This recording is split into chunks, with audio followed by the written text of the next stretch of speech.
How to Create a Glitch Monologues Season 15 Chapter 2. This is Season 15 of How to Create a Glitch in the Matrix Monologues Episode 2. In this episode, we will be talking about control over consent and the imposition of a non-consensual reality. When the consensual reality dissolves, due to the withdrawal of one actor's consent, all actors become force actors. In previous episodes we talked about how control over the conditions of consent determines the power to impose a consensual reality by participants in a social exchange.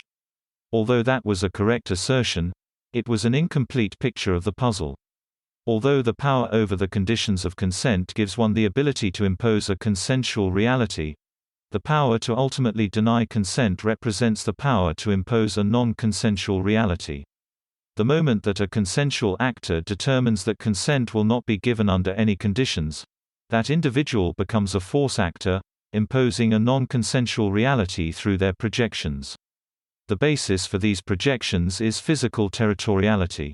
Thus, the agency of consent only remains meaningful when an individual generates reasonable or possible conditions for the social contract. The moment that an individual withholds consent under any conditions, they become a force actor, capable of holding physical territoriality and imposing a non-consensual reality on others. What does this mean? It means that they then possess the ability to effectuate the inhibited, to bring out the shadow parts of our being, and no longer intersections conditional on consent to the exchange. The process by which intentionality is made manifest within the moments between time, as manifestations of the shadow parts of our being, within the context of the non-consensual reality produced by the now force actor, is through substitution and/or displacement. That is to say, that force actors have the ability to generate displacement and substitution as product of their social interactions, further to spatial territoriality. Manifestation of given intentionality is determined through the process of substitution further to the displacement generated by force actors. In effect, cooperative effort to displace an existing intention generates substitution of another according to the social tension created by a sequence of intersections. Emotional lability follows each displacement event. This emotional lability can be channeled into a given rationalization of higher tension according to the substitutions made in the thought pairings of the individual.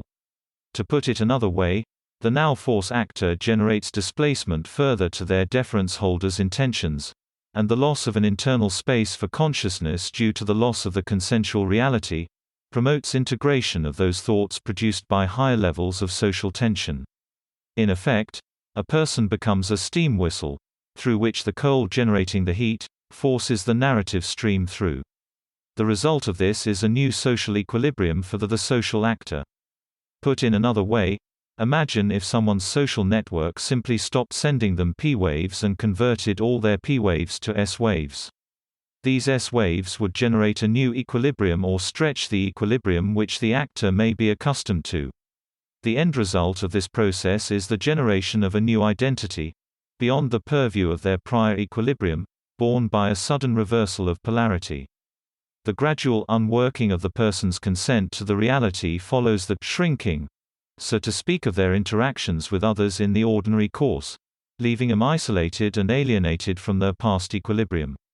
The result of this process is the loss of one's social network and elimination of the synchronization of their bodily rhythms. In time, the isolation they now find themselves in is symptomatic of a dysregulation of their emotions and a full-scale appropriation of their identity. That's the end of the podcast for today. If you enjoyed it, please like, comment and subscribe.